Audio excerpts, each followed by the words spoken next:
Hi, everybody. Welcome to AITA Pod. I'm Danny Vega, joined by Jake Davis. It's me. And a very special guest. She's back on the show. Hi. Jackie Nell, Jake's girlfriend. Hi. Partner, live-in girlfriend. Girlfriend of the pod. Girlfriend of the pod. Yeah, absolutely. MBA candidate. Ooh, Yeah. what does that mean? I always see, does that mean you... That means that I am like on my journey to getting my MBA. Does that, but when you hear candidate, like why wouldn't you get the MBA? Does that mean you're not accepted to a school yet? Well, I mean, like you could be like a prospective MBA student, but like if you're an MBA candidate, that means like you're like in a program and you're like up for your graduation. What, are you elected? Why the fuck do they call it a candidate? Like they vote? Academia has a lot of weird stuff like that. They make up fun words. Wait, so if you finish school, you become an MBA? I become an MBA graduate. An MBA graduate? Yeah, because it's your master's in business administration. Oh, is that all MBA means? Yeah. Oh, I thought it was something different than that. Nope. It's just a master's degree. What did you think? Well, it's like a specific type of master's. I thought it was like, you know, like mixer of business arts. I don't know. I thought it was like a distinct thing. I thought it wasn't just a master's degree. I don't know why. Magical business alchemy. It's like it's different because like it stands for something different and it like means like you went to like finance boot camp basically and like HR management boot camp. Right. But like it's essentially. Did you learn anything interesting? I mean, not yet. I mean, I've been just doing my like self-paced math course so far. And I've just been reminding myself how much I hate FOIL. What's FOIL? Oh, like the factor distributing property when you have like a quadratic equation. That's easily the smartest thing that's ever been said on this podcast. Yeah, we're not like equipped for that here, Jackie. Okay, I know. She's talking about the stuff you wrap your sandwich with when you don't want it to get stale. I know PEMDAS. Please excuse my dear Aunt Sally. That's when you do. That's order of operations. Plus first, and then actually, I don't remember what anything. I just remember Sally. Gone, baby. Hello, parentheses, exponents, multiplication, division, addition, subtraction. That's the order that you do those things. Our sponsor today, folks, mathematics. Yes, what did you call it earlier? The wizardry of math. The math. I don't know. Algebra wizard. Something. Yeah, Algebra wizard. Speaking of algebras, I hate myself. Jake and I don't know if you did, Jackie, but we saw Barbie. Oh, I saw Barbie with Jake. You saw Barbie with Jake. I loved the Barbs. I loved the Barbs so much. Wow. I thought it was gonna be cute and good, and it was great and stunning in every way. I was anticipating like a great summer movie with I was sort of knew we were going to get a lot of commentary. Spoilers, by the way, right? We're gonna do spoilers. Spoilers. Skip. Spoilers. Just see it. What are you doing? See the movie of the summer. What do you want? Yeah. Jackie, what did you think of it? What was your takeaways? I really enjoyed it. I have had the, really wonderful opportunity to be with Greta and Margot Robbie on set before, and they're both very kind, wonderful people. So I was excited for it just in that sort of sense, but I really didn't know what I was. Hollywood flex there. Yeah, right. That was one of the hardest so name LA. drops. Okay, well, Jackie's really just like, I'm fucking smart and I'm fucking famous. but I hate Jennifer Lawrence. Yeah. J-Law. Yeah. No, she's got beef with J-Law. I loved it. I thought it was fun. I thought it was, campy. I thought it was surrealist, and I thought it was, really, really intuitive in a way that I wasn't expecting. Yeah. Yeah. I think just from what I've experienced with most Greta Gerwig movies, I was anticipating the deeper side of the movie. Sure. What I was so pleasantly surprised by, obviously the marketing made it clear what it was going to be, but it was such a classic feel-good summer movie at so many points. And it's my favorite movie-going experience either since I was a 17-year-old going into my senior year of high school, seeing Superbad in a Northridge theater filled with other 17-year-olds going into their senior year. Fun. And they shot it throughout the valley where we all lived. Right. So it had this double impact of like, holy shit, this is our weekends. And that was the rowdiest theater I can remember being in, where the crowd made it such a more fun experience. Barbie topped it. because it was such a lively theater. By the time Nicole Kidman came into that AMC preamble thing, reaction. Oh, people were going nuts. It's funny because I think it initially started as kind of like an ironic thing where people were kind of tittering at like how silly and dramatic it is. But now it's at a point where when she said that line, somehow heartbreak feels good in a place like this, I went, yeah, and everybody just lost it. Wow. But people were like hooting and hollering through the whole thing. Yeah. I thought it was just, honestly, I think I'm ready to call it a film. You know, I was expecting a movie, but it opens on an homage to 2001: A Space Odyssey, which I thought was really funny because the person I was with did not get it at all. I was like, yeah, this huh? And she's like, what is going on? And I was like, yeah, it's funny. It's like a thing from another movie. Okay.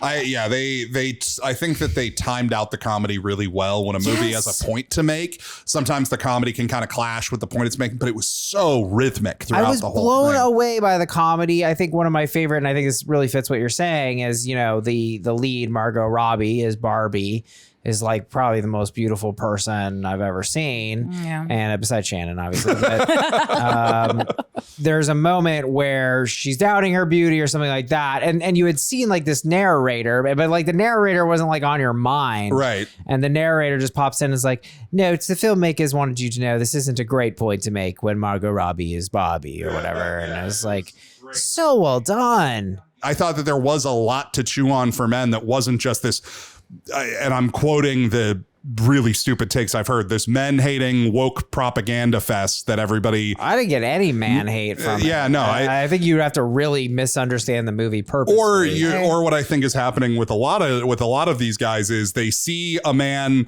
being represented as goofy and non-threatening, and all these men are so used to there being a character that they can link into and be like, that's me. That character represents me in this movie. And there isn't one that is supposed to represent you. It's one that's representing men as a whole in society. Yeah, I mean, I think if any, because they're all in Barbie land, so if you like don't understand the context of that, like that Barbie land is an inversion of the real world. Right. I mean, you'd have to really be fucking stupid to not see that. The thing that hit with me, I cried during the America Ferrera monologue, and I just love the line, "It's impossible to be a woman," and I just felt that in my heart. I got it. Like, I feel like women are really, are haunted by a lot of the mixed messages that culture gives y'all. And it's a brutal thing. It's interesting because I do want to side with that character because I do see so much of, myself in there, and I see so much of the women that I know and I love and respect in my life there too. But, I'm struggling to find my words on it just because I don't remember it as well as I wish I did. That's fair. I mean, the other line that stuck with me was like, men hate women, women hate women, I hate women, something like that. It's complicated. Right. And I thought that just spoke to a lot of it. And I love a conceptual movie. I thought it was played very well, the goofiness, like the connection between Barbie Land and the real world. And I thought that inversion was a very clever tool for like exploring these concepts. I guess if I had a ding, I would maybe say the story itself wasn't like super gripping to me, but I was just like, I want to know how do these worlds work? Like, I was into that aspect. And that monologue, actually, I chewed on that for a week because I had to realize that was the one part of the movie where I felt uncomfortable, and I had to really challenge myself on that and look back on it. And I read through it again. I found copies of it online and I read through it, and I felt bad because I'm like, why did that make me shift in my seat? Is that like some deep-seated misogyny in me that I'm dealing with? But I realized that part of it was there are things that were being said in there that I felt I had experienced in my life, and it was realizing like I was making that speech about myself because I am so used to all media being in some way tailored to me, a straight white man, before everybody else. So the idea that other people can be experiencing similar but much more severe, much more dire adversarial components of society, it made me uncomfortable on a subconscious level. So it's just, Shannon said during one of our more recent live episodes that there's always misogyny ingrained into men, even the best of men. And that was an instance of it for me, where I had to recognize like, okay, even though I'm down for this movie where I don't need to be represented, even though I saw elements of myself in Alan, it challenged me. And that was something I don't think I've been challenged like that by a movie where I really sat and thought about it. And so for the most part, I think I like, walking out of it, I think 97% of that movie, I was on board. Yeah. And there was this little part of it that was bothering me, but it was a me thing. I had to examine that and chew on it. That's an amazing thing. And I think it does speak to like, it's a pretty damn fucking artistic movie for a Barbie commercial. For sure. And I'm surprised Mattel signed off on so much of it, to be honest. It made me think it must be cool to work there if they have such a sense of I know, maybe I'm wrong, but I know that they're coming out with more movies because Barbie was such a hit. That is what is making me nervous of like, okay, this one worked. Whoa, what about Micro Machines? Is Micro Machines anything? Hot Wheels movie ain't gonna bring it. But I thought it was really great because I've been thinking about this. I've been chewing on this, but like I think a lot of young men. I hope a lot of young men see the flick because. I think as puberty is hard, and then I think a lot of young boys learn about women through pornography, which is pretty much the single worst way to learn about women, because that's not how women are. That's just pornography, which they call corn on TikTok, which I don't know why. Okay, still makes me laugh. I hate that TikTok is like ingraining censorship into all of us. We all know what it means, it's TikTok. The unaliving, the corn, the like all the unaliving. I love the unaliving. It's like funny. It is getting us so ready for a overly censored, and I'm not talking about cancel culture, but yeah, the TikTok censorship stuff drives me nuts. It's just like, I don't really think you're doing anyone any favors. We know exactly what corn is. It makes it worse. It makes me laugh. Now That's every the problem. time I think of corn, I think of porn. I still, whenever I hear corn, I immediately go to the scary band. The corn with a K. Okay. I do like the idea of Jackie being a barbecue. You want any extra corn? And she just like disappears for a second. Corn. Yes. Yes. Like, that's very funny. Anyway, we also wanted to just talk about, guys, you got to understand, Shannon is, she got her eggs removed or frozen. I'm not really sure.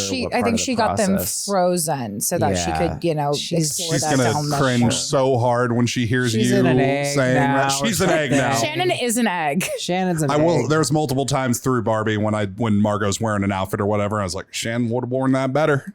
Shannon, there we go. Shannon, that cowboy outfit, get out of town. Absolutely. Well, and that's why I think she's building a Shannon clone army. I'm not clear, but listen, she had I think it's surgery, and so she's out today. We miss her dearly. We're wishing her a speedy recovery. We did want to do this discussion with her, but unfortunately, she's going to be out, and then she's going on a Shancation. So God knows where. Living the life Shantastic as always. Right? So anyway, we wanted to say big shout out to everybody who came to our shows in Phoenix. Thank you so much. My parents were there. They tore the house down. Met Melissa, my friends Troy and David got on the mic. Justin, thank you guys so much for coming. It was like that, and the Phoenix show to me was really cool because it was the first time we've done an AITA pod show, not in like home court, not in LA or New York, and so it was really awesome. And I felt like it was a blast, and when we had a great night. I feel like we got two sides of the coin in terms of what being on the road as an up and coming show is. We got to feel like rock stars in Phoenix. We had this huge crowd, a lot of support, and then we went to Tucson and we met the Juicy Tussie, termed it the Big Cactus. There we go. We got to Gem City. That was another one that I think they should keep on to.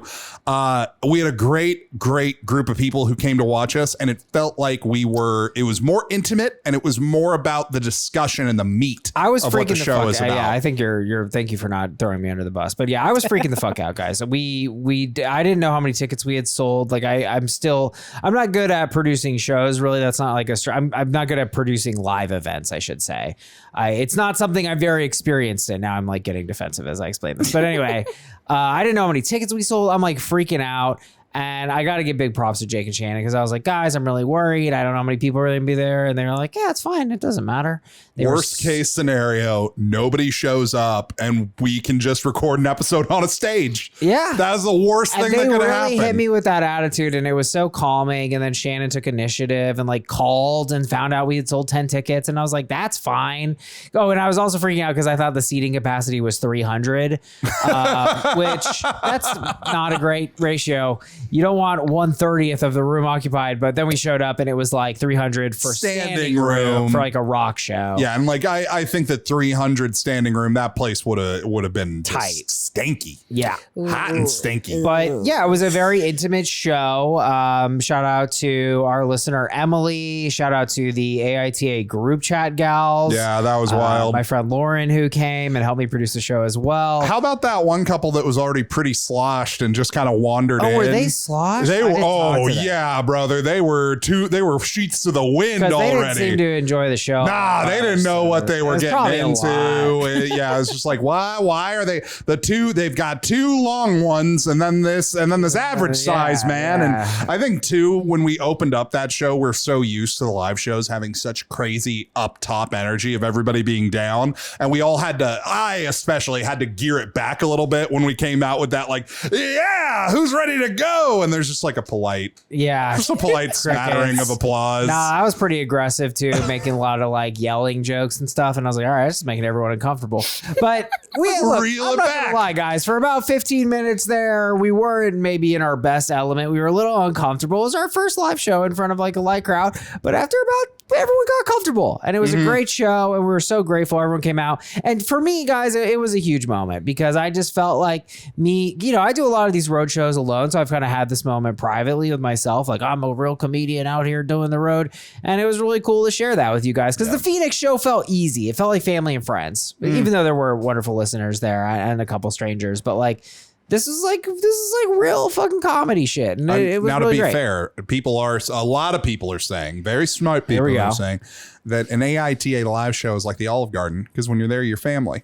Long walk for an Olive Garden commercial. But hey, that actually is kind of what the Tucson show felt like for the first 15 minutes. I love you, Jake. No, it was awesome. It was an awesome trip. I'm so happy we did it. I ate a bacon wrap burrito. I was about to bring that up. It was Jake, a lot. It was such a good night after that Jake got the craziest burrito. The whole thing was wrapped in fucking bacon. Was huge. And it was a huge burrito to begin with. It was like a forearm's worth. It was so much bacon that we were like, is there a tortilla underneath? And there was. Oh, no. It was a lot, and my body hated it afterward. He didn't even eat. I got like 2/3. I got like 2/3 down. I'm really sad I missed the whole live show weekend because, I am the girlfriend of the pod and I do want to support you guys always. But I am really glad that I was not there for the bacon wrap burrito. Yeah, especially probably the hardest laugh I've gotten out of Shannon maybe in the last year was the next morning when I came out of my room and said, well, I didn't sleep too well. I kept farting myself awake. And that busted Shannon up real good.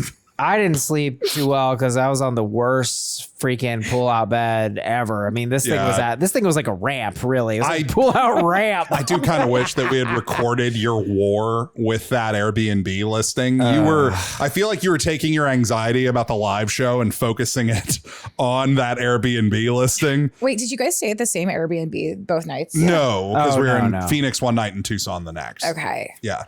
Yeah, you guys will hear all about it soon. Yeah, I'm excited. I mean, I've obviously seen what's your little thing on Instagram called? The little lodging?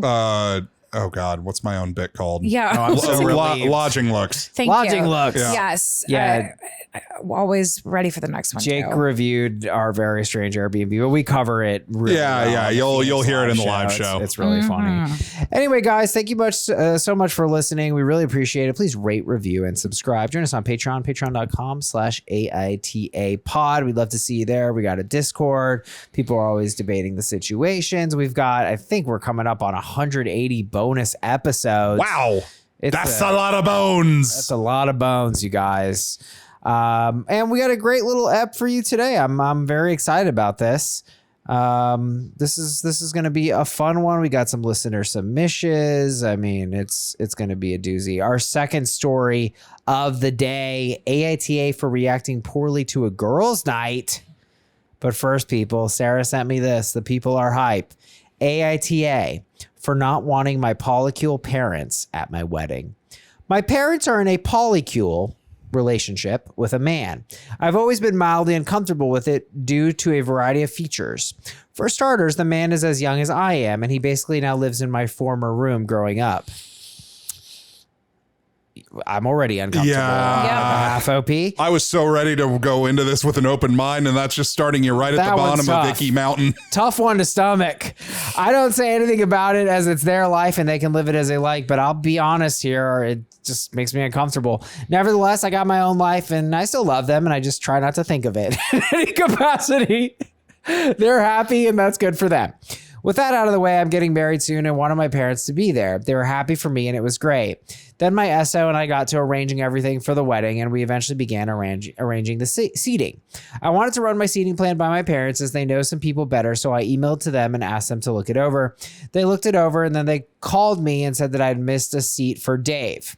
I told them I didn't think Dave would be coming. They said they would all be coming, and I said I'm not sure if it's a good idea. I tried to tiptoe to gently tell them to not bring Dave, but they were insistent, so I was frank. I told them I was uncomfortable with Dave coming, and I wanted to share my special day with them, not Dave. I tried to explain why I didn't think it was appropriate. Then things got worse. We had a back and forth, which devolved into a fight. They said they'd much rather just not come if they couldn't come as a couple. In a moment of anger, then said, great, then don't come, in a passive-aggressive tone. I haven't talked to them since. In a way, I feel like they've changed so much from when I was young. I still love them, and I still wanted them to come, but all this is just not how I imagined my wedding going. It's their life to live, but this is my wedding. It's supposed to be about me and my SO surrounded by people we cherish. Dave and I have no relationship.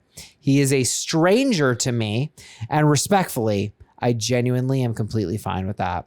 I don't want them to come, but if they want to bring Dave, I'd much rather they just don't. I love them, but I don't want Dave there. AITA. Now, neither here nor there, right out of the gate. Dave is the funniest possible name for somebody in this situation playing the role he's playing to have. Like, my parents are in a polycule relationship. What's their name? Dave. Heck of a glad guy to meet you. How you doing, champ? Hi, Dave.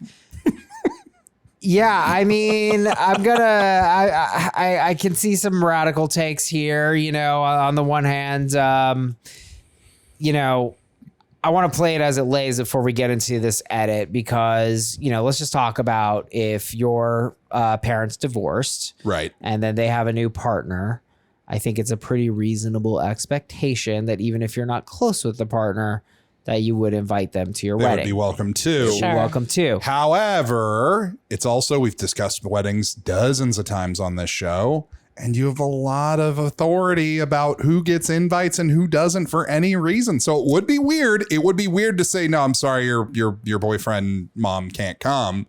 But it would also still be your wedding. And a lot of the times we're usually on the side of you have authority on who gets invites, who doesn't. You do have authority. I mean, and I'm also thinking, why haven't you met that person? Why haven't you met the girlfriend of your divorced parents or whatever it may be?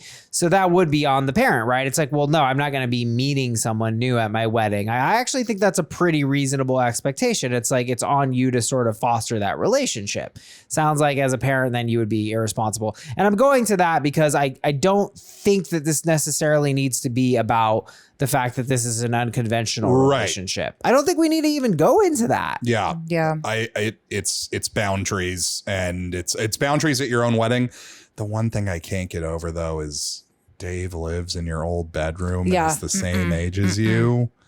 That's a lot. That's a big pill to swallow. Yeah. And this is at the end of the day, like these are your parents. You're the child in this relationship, and it's kind of on them to introduce Dave to your life, if at all, right? Exactly. It's not your job, even though you are an adult and this is an adult decision you are making, you are still the child in that relationship, even though you're grown. It's on your parents to, introduce you, get acquainted, whatever. I think that's where we might have to go to the fact that this is an unusual relationship. But I have to say, I think this is pretty well precedented ground, definitely on the woman's side. It is, I have perceived it as, and I do believe that it is a form of betrayal for a man to date a woman the age of his daughter. I think that's very understandable. Yeah, there's something off about that. And I will say, I think that part of the reason why OP hasn't met Dave is their own just like, I don't want to meet this person. And that's where I'm with you on. I don't think that this is so much about it being a polycule. I think it's about their parents having a partner that's their age. And again, living in their same bed. This person is probably living in the room where you learned how to masturbate. Ugh. There's something. It don't feel right. It don't feel right. You know, it also just, you know, it's kind of like it also feels very boundaryless on their side, because I'm like, look, if they're gonna have a Dave, I feel like OP is being very reasonable about that. But I'm just like, how does this work? Like, I think that's where a lot of people would get confused here. Like, if you brought Dave to a party, what would you say? Like, right. It's just very unusual. And then the age gap thing is always going to be a bit of a... The age gap, I think that's something that can raise an eyebrow, because it comes into, you know, is this healthy? Is everybody above board here? It's enough of an age gap where it's like... He's a grown man. Is everything... He is a grown man, but there is enough of an age gap here where, you know, if you met somebody in their mid 50s dating somebody in their mid 20s, you might have some like, is this cool? Is this good? But I think as far as like what do you say at a party in a polycule? I don't think you have to say anything. You don't have to explain anything to anybody. It's up to you how much detail you want to give. This is our friend Dave. Yeah. This is our, right. You just say, this is Dave. But it's up to you how much you want to. And I like personally, that part doesn't phase me at all. It's the peripherals that would, you know, if you said it, if one of my parents had a partner that was my age, and I can't get over the living in the room. That is the weirdest part of this to me. That is, I can let that go. I mean, it is just a room after all. I understand there's a violation there, but I mean, look, to me, the violation is there is something. I think it's in the water. I'm not ready to go all the way hard on this, but there's just this thing of like, when a parent dates someone your age, it's like, it's fucked. It don't feel right for them, you know? Yeah. It's ultimately what's bothering me the most here. And I guess maybe I'm like, okay, if they brought it in carefully and like, I don't know, this is just, it's very unconventional. When you said brought it in carefully, I was like, that's a rude way to talk about Dave. No, I just mean being like, hey, you know, I'm sorry. Like if you were there with a child from the beginning, you know, and you're like, look, I know you're not going to like this, but I started seeing a woman your age and I really have feelings for her. Like, I feel like that would go better, but like to just kind of dump this on someone and be like, this is our person we're with now. And would it make it weirder or easier for you two to accept in this situation if Dave was like crazy hot, like stone cold smoke show? Does that make it harder for you? No, that would make it better for me. Yeah, make it better for you. Yeah. Well, then I would be like, this is clearly a sex thing that you guys are like blowing out here. And it's like, you're new to the poly thing.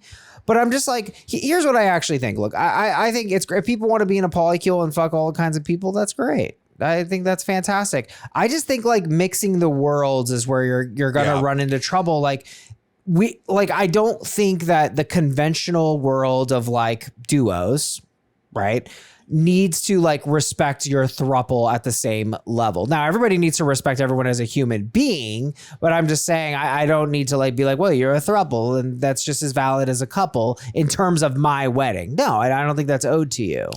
I think I disagree with you there a little bit, where I think a key part of acceptance is, you know, being understanding of like, okay, I don't get this, but it's really none of my business. So, okay. I think I would challenge anybody in this situation to put your feelings about it to the side and be comfortable and treat it with respect, because even though you don't get it, like that's... Well, but OP's closed off to Dave. So you're saying that OP should not be closed off to Dave? I think in the terms of, I think I'm not talking about this situation specifically. I'm saying that if you're at a wedding and you meet somebody who's in a throuple and they're not your parents, I think that I'm taking the parents out of it for this situation. If you're at a wedding and you meet someone like that? And you meet a polycule, I think that you put your feelings to the side and you're just like, or if it's your wedding and somebody wants to bring their what I'm talking about. But if they're not your parents, I think you're kind of just like, okay, yeah, +2 instead of +1. What's the big deal? So I think the biggest thing that would be like, you know, if I was in this situation, what would be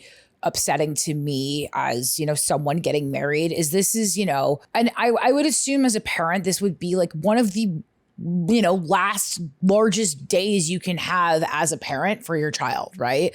Like your child is getting married. That's in theory something that only happens once, right? You hope. You hope. Okay. But, you know, they literally said here that, you know, if they can't come as a couple, they don't, or as a unit. They don't want to come at all. That's what I'm talking about. And that's what's, I think, the most upsetting about this whole situation is that they're essentially picking this, polycule over their own child getting married. And I think that that's upsetting. And that's something that I think everyone kind of handled this poorly, but I think that is what is the most problematic thing here. What did OP do poorly in your view?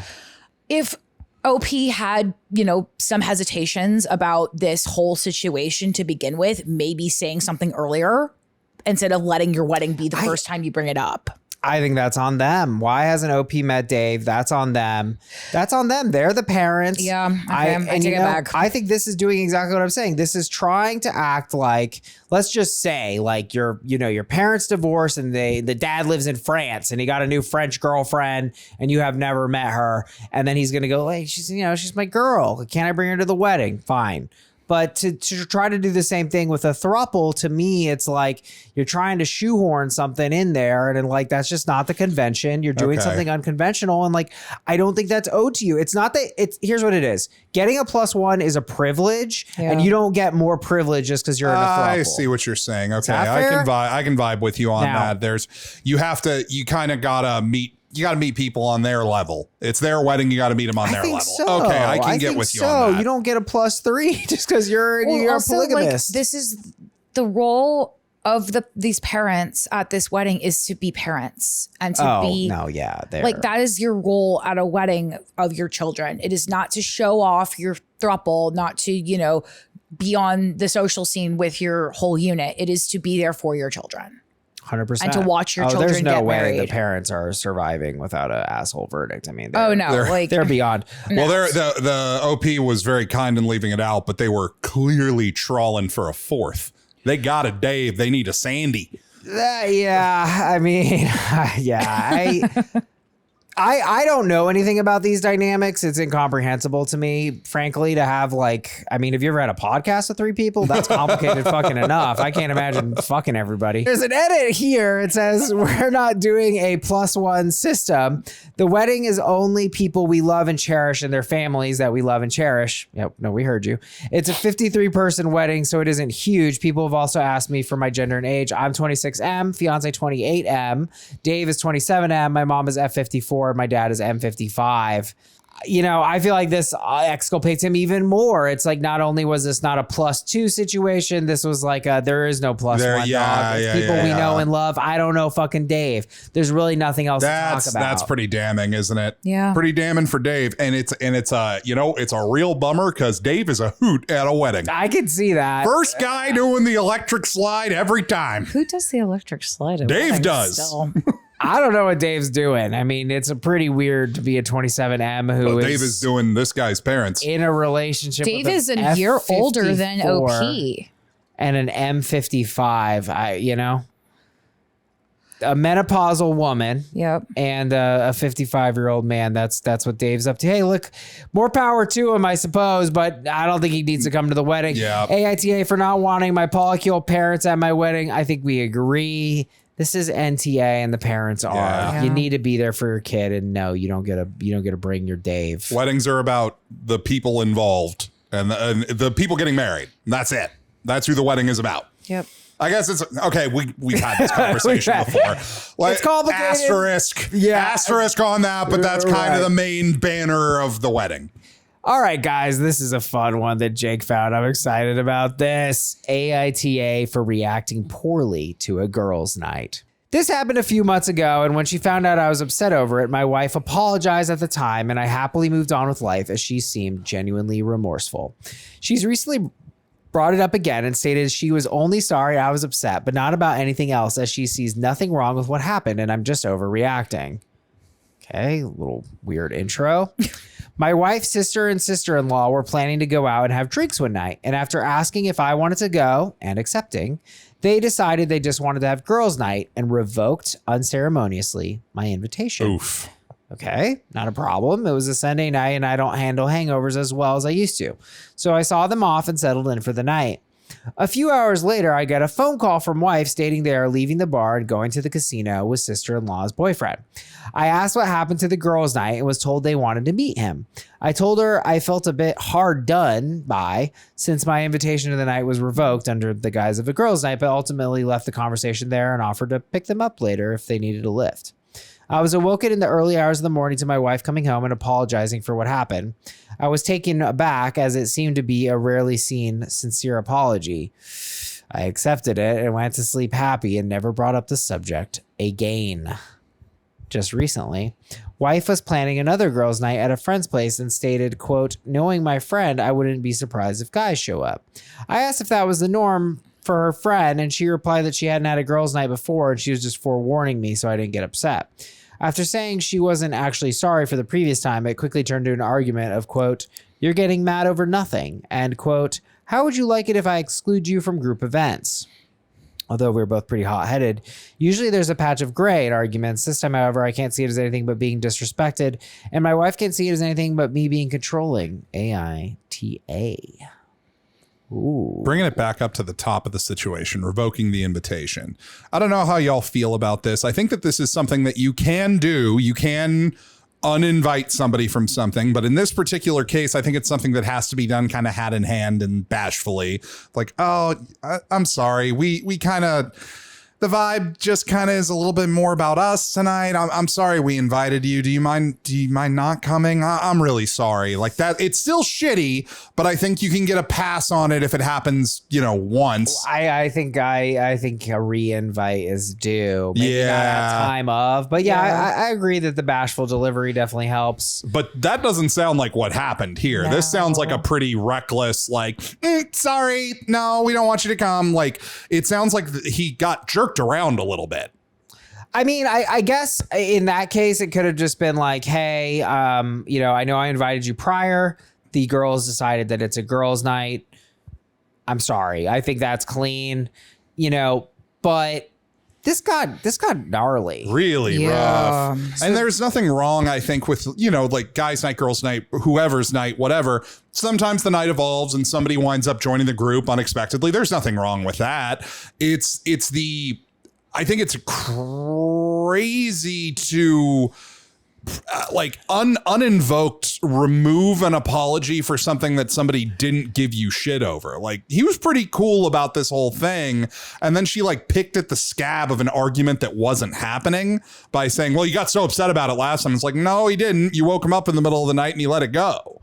And you're putting this on him that he got all upset about it when all he said was just like, oh, okay, well, I kind of feel a little hurt that you're hanging out with this guy after I got uninvited. Right. He was uninvited because it is a girls' night. So now the premise is there's no guy. So it's like, okay, that's not about me. How could I make that about me? Girls want to be girls. But then they make an exception for sister-in-law's boyfriend. Right. And so it's not a girls' night. I'm not with you though, Jake. I think that is not okay. Okay. It'd be one thing. It'd be one fucking thing if, as happenstance, they went to the casino and ran into the boyfriend. They summoned him there. We were there. Yes, leaving the bar and going to the casino with the boyfriend. You know what? For some reason, I think that in my mind, he just was there. And that, that is a little They told me they wanted to meet him. Yeah. No. Fuck you. Then at that point, it is no longer a girls' night. And the obvious thing here would be to... They don't want to hang out with you. Exactly. Oof. That's how it felt. Of course, Jackie, that's your read here? Yeah, because if these people are saying, oh, they wanted to meet so-and-so, to me, that would, if I was in, husband's position here, I would be like, well, okay, fuck me, I guess. You just don't want me to hang out with this group, I guess. Okay. And that's where it becomes an issue. And while I do understand the wife's perspective a little bit more with the going to the friends group and oh, guys might show up. I think he's just a little, it's like rubbing salt in a wound kind of thing. He's still a little licking his wounds from last round, that it just hurts that he's like being ostracized yet again, at least is how he's probably We'll come back into that. Let's go point by point. So then they meet up. He feels hard done by. I think we all agree that's valid. Of course he felt burned. That actually made it feel very personal. It's like, oh, you make an exception for that guy, but not me. Now you're very reasonable hurt. Very reasonable. Yeah. And then I thought OP was hugely the bigger person. He's like, you know what? Whatever. They're meeting him. I'll pick you up. Right. They reject the ride. Whatever. Then he gets woken up. Now this is a very telling line, and you gotta be detective when you catch yourself saying something like this.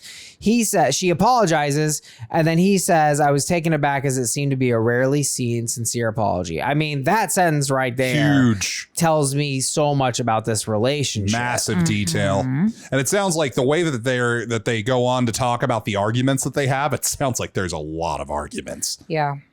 Right? So then we get to the other girls' night. Yes. And then, again, I wouldn't be surprised if guys show up. So you're not having a girls' night then. Right. It's like she is not actually being transparent about what these things are. It doesn't really sound like it's a girls' night. It sounds like I'm not invited. Yes. Which is okay. But again, it's like, why are you calling it a girls' night if it's not a girls' night? It's like you're excluding me under the premise of a girls' night when it's not a girls' night. Yeah, it is. It also, that feels like you're kind of flaunting it in front of him. It feels like you're kind of teasing him of like, yeah, guys might show up. You're not invited. Well, it feels really intentional. Totally. I mean, I think like he needs to, I think that's the issue too that she's leveraging is that she's like, what? So I can hang out with other guys. And it's like, no, but why are you calling it a girls' night and excluding me? You're excluding. That's really it. This is the crime of exclusion yet again. Comment section had a lot of people insinuating that they think something's afoot and there's infidelity going on. I don't see that here. I think that there's just shitty, toxic, communication and practices going on in this relationship, but I don't think it's infidelity. I'm going through it point by point because I think it gets gnarly. So then he asks if it's norm for her friend, and get this, then she forewarns him so I don't get upset again. Now that is subtle, but what she's actually implying is you're so emotional. You're all over the place, so I'm just letting you know. And what it actually is she's invalidating his emotions, which we've all agreed have been perfectly valid. Yeah. Yes. After saying she wasn't sorry for the previous time, who even says that? What is the value in saying something like this? Unsorry. You know what? I want to make this worse. It quickly turned into an argument of you're getting mad over nothing and how would you like it if I exclude you from group events? So I think that this person is really, I think this is gaslighting.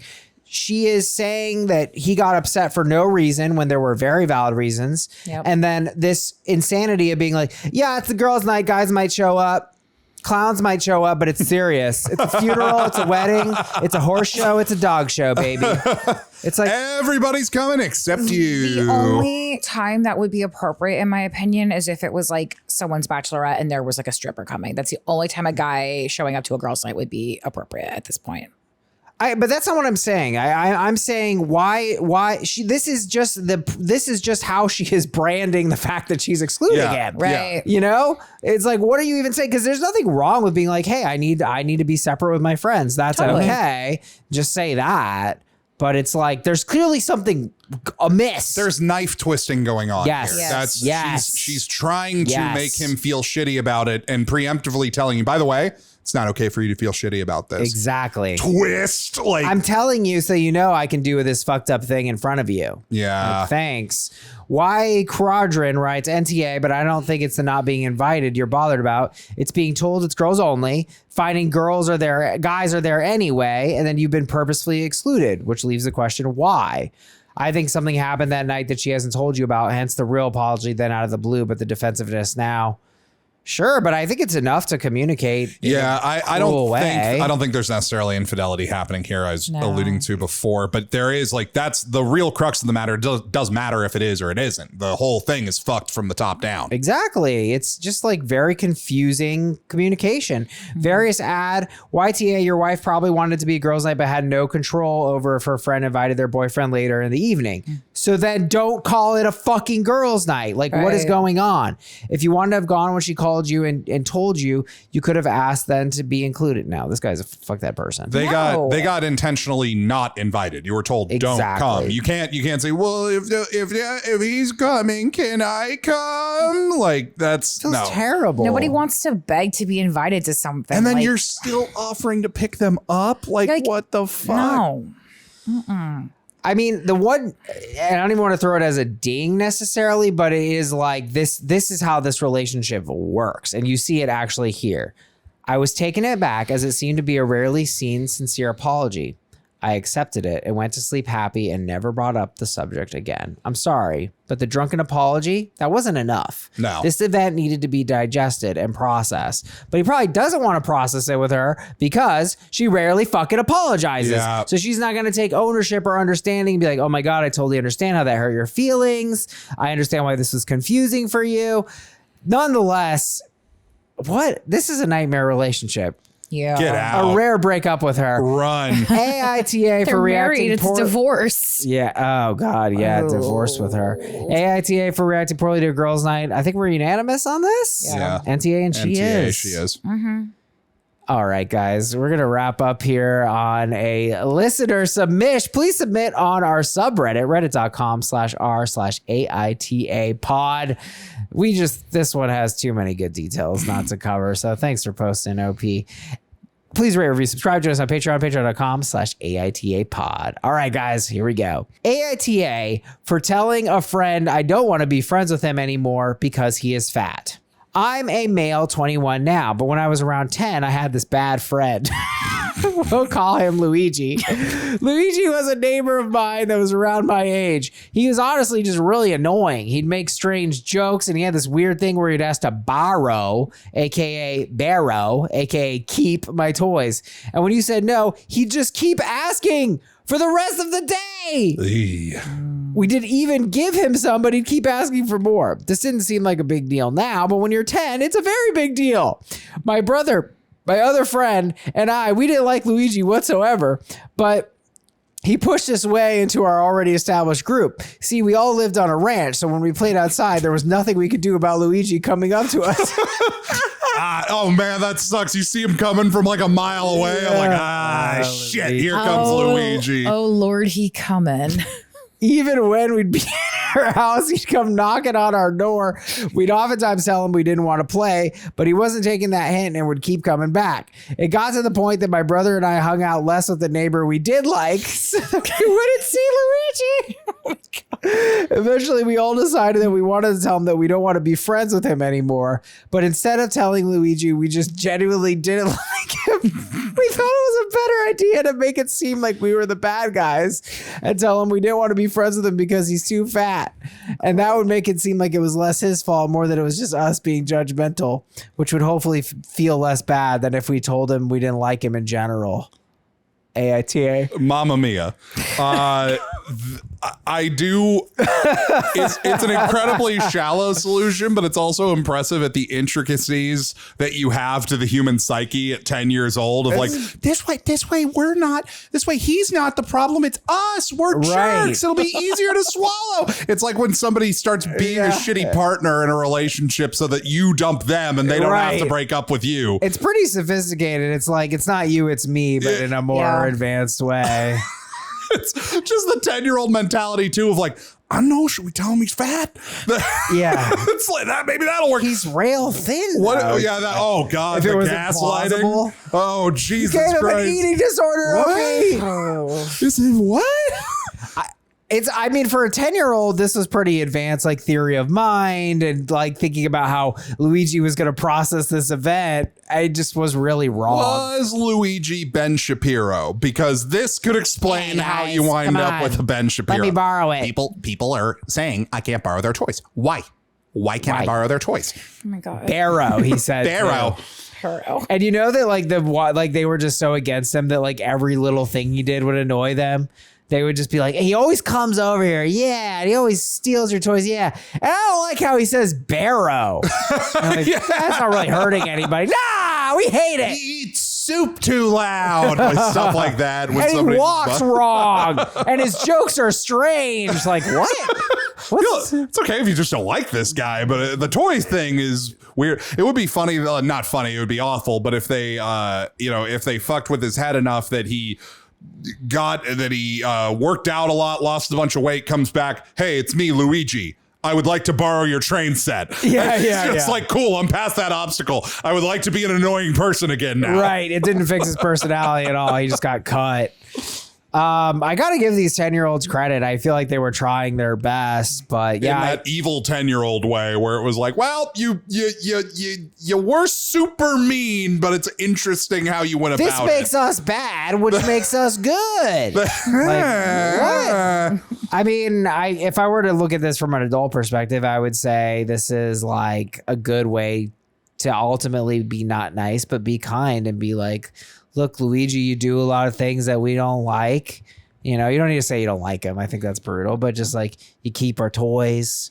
You kind of come over when we told you we don't want to hang out today. Like, we just want some space from you, man. Do you understand? Yeah. Like, I don't know. Did you guys ever get ostracized from a friend group as a child? Like, did you ever have so many times? Oh no, Jackie. Oh no. God. I was when I was like 10 to like 12, I just like had like maybe like 3 or 4 friends. I just like hadn't figured out how to be like cool with like people and like social and whatnot.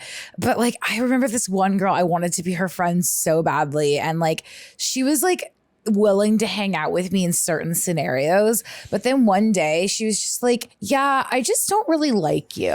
Wow.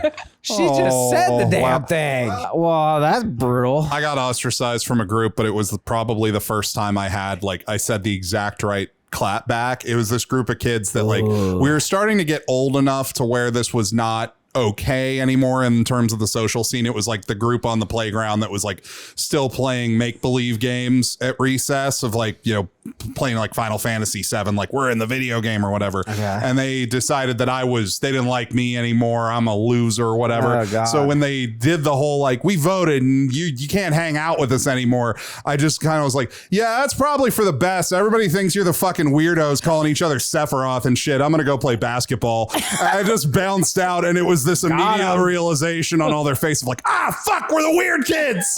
Wow. We forced him into normal shit. God, I can't think of any times I was rejected from a group, but surely it must have happened many times. I just can't think of a group. I'm thinking of when women rejected me. Whatever. Oh, no. Oh, no. A 10? What? A 10? A 10? At 10 years old? Oh, no. Okay. No, not a 10. I don't really have that many childhood memories. It was all blur. Okay. Yeah. I think that's when I was a horse. That's what I was going to say, too, about the Barbie movie. There are a lot of horse jokes. There was, I was thinking of you at several points. Like, wow, I mean, they're dead on it because Danny and I fucking love horses. Right? We love a good horse joke. Yeah, I mean, a lot of bad things happened to me as a kid. Oh, I got one. Okay, I remember I was in this class. It was like this, like, it was called CE. It was like for the smart kids, the gifted kids or whatever. But it was all girls and me. I was the only guy. And I wasn't good at like a lot of the things. Like some of it was like making little models, like little house models out of like paper and shit. I have like no coordination. I was like, that the fuck? I thought I was good at math. Like, I don't understand why I got to do the little house. And the girls would pick on me. Oh. And I remember that I would just cry in the bathroom. Oh, Danny. Yeah. But that's not nice. Yeah, this wasn't a good story at all. Oh my God. Now I'm gonna cry. Well, this podcast episode should just be called like childhood trauma or something. I know, right? That's like half of them. God. AITA for I think this might have traumatized Luigi. That's what I was gonna say. Yeah, poor Luigi. Like, this is the problem with saying something like that. He's gonna like he might glom onto this whole fat thing, even though that wasn't really a factor.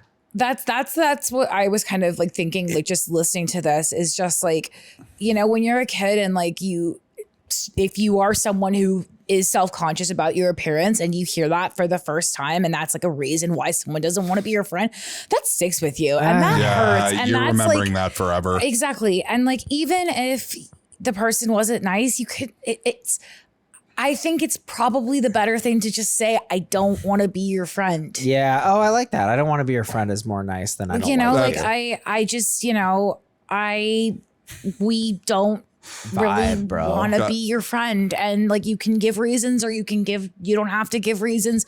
You were 10, so I do give you a pass there. You were doing what you thought was right. But Yeah, 10 is the absolute top out age of this having like a reaction of like, what? Yeah, 'cause then Any you're older, 13. it's Then you're you're old enough to 13. know Come on, better. you know better.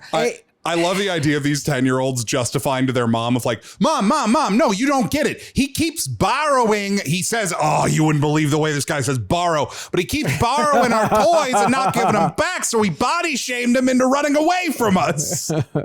Yeah.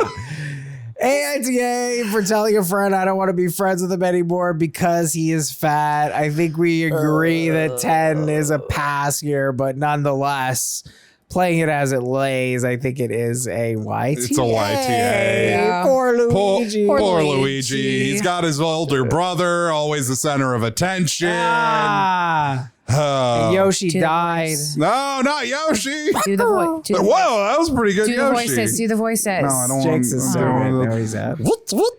I can't do Yoshi really well. I can I do was the rest. expecting Mario. That was good. That was good. That was good. It's a me. I can. That's right. Oh, not Luigi. Now Luigi's like listening to this. Like, Oh no, he didn't do. I can do a Luigi. I can't do a Mario. say I'm not fat. I'm not a fat. Let me borrow your train set. All right, guys. That is the app. Jackie, thank you so much for joining us. Thank you for having me. We'll see you guys next time. Bye. Bye.